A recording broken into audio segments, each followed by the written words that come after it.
Hello everyone, welcome to RoboGuru online programming course. So today we will look at for loop and while loop.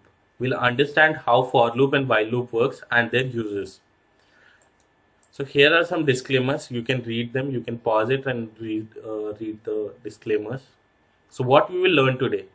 So we'll look at examples on loop, types of loop, what is for and while loop, difference between for, while and repeat loop. So this is could be very confusing. So that's why difference is very much required. So syntax and execution of for and while loop, programs on for and while loop. So a loop is a computer program, is an instruction that repeats itself according to the user. So think of that example which I've given before about bread and jam. What if you have been asked to program a computer to prepare 1000 bread jams? Thousands of lines of code, lots and lots of errors, and it's going to be a very tiring task. So that's why loops comes in. So there are three types of loops. First is repeat loop, which is called continuous loop. Second is while loop, which is called conditional loop. Third is called for loop, which is called counter loop. You should remember these other names also of these loops. It will help you to understand, it will help you to identify which loop should be used where. So repeat loop is called continuous loop, while loop is called conditional loop, and for loop is called counter loop. So if a program is executed, the repeat loop will keep on executing the code for indefinite time or until the program is stopped. If the program is executed, the while loop will keep on executing the code until a condition is true. Okay, so until a condition is true, it's going to execute a program. If the condition is always true, then a while loop works exactly like a repeat loop. If the program is executed for loop, the for loop will keep on executing the code for specific iterations. So you will use a for loop where you will exactly know that how many times loop should iterate or how many times the cycle should rotate. Okay, so for loop is something where when you exactly know the number of times loop should run. So if you look at this example, okay, let's first take a look at the syntax. So syntax will be while, you will write while, then condition, the condition should be written, and after that the statement. So let's look at this flow chart. So if the given condition is true, the code inside while loop will be executed. If the condition is false, it will go outside while loop. It will go outside executing while loop. So this will be again and again executed. So if you look at example, this example is if lamp is on, read a book, because if lamp is not on, it will be no light and you cannot read a book. So until lamp is on, you can read a book. Okay. So what is for loop? So for loop has three phases. First one is initialization, second is condition, and third is updation. So if you look at this example, there should be, for a for loop, we need to specify three things. First is initialization, from where you want to start.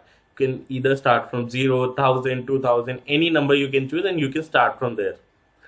And there will be a semicolon. After that, you need to specify the condition that I is equals to 1000. So until I is 1000, this program should run. So I is equals to I plus 1. That is the updation. So what happens is, if you look at this flow chart, so first is initialization, then it will check the condition. So initialization is something where we will specify that I is equals to I plus 0. Then condition. So if the condition is true, it's going to execute the code inside the for loop. So this code will be executed. Then it will update the expression. It will add one that we have written that I is equals to I plus 1. So it will add 1 to I. So 1 will be added. That means expression is updated, and it's going to check again.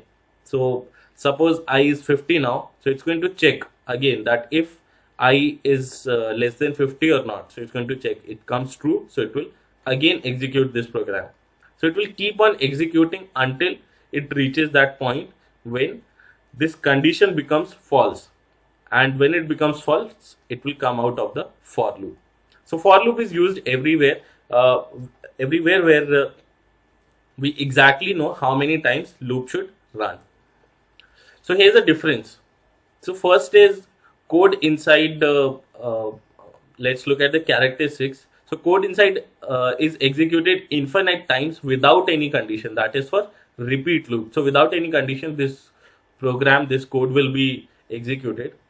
For a for loop, code inside is executed for a specific time, only for a very specific time.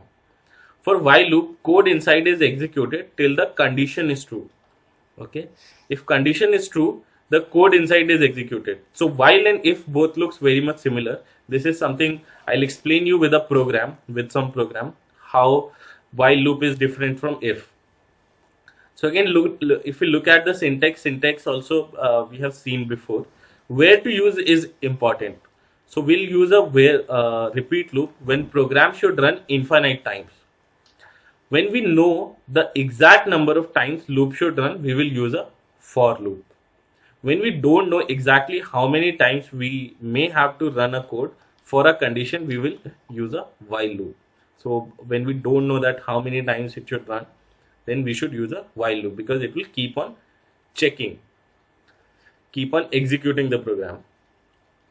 So while when we exactly know the condition to run a code for a condition, okay, so that is where we will use if. So initialization is only required in for loop. So we'll write our programs in our next video. Thank you.